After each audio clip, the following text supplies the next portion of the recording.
Friends full వర్షం కొడుతుంది. మా ఇల్లు అంతా గాయగా అయింది. చూడు వర్షం ఎట్లా కొడుతుందో. మామూలు వర్షం కాదు, చల్లు.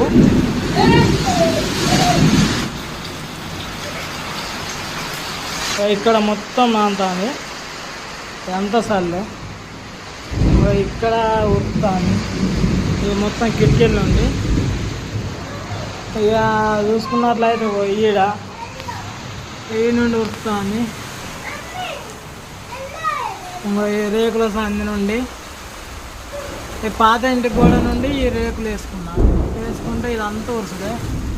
మళ్ళీ ఇక పాత ఇల్లు అంటే ఇక ఘోరంగా అలా ఈడ గిన్నెలు పెట్టినా, ఈడ గిన్నె పెట్టినా, ఎట్లా నానిందో చూడండి. తర్వాత బియ్యం నాన్నే అల్లాడు వీటి మొత్తం.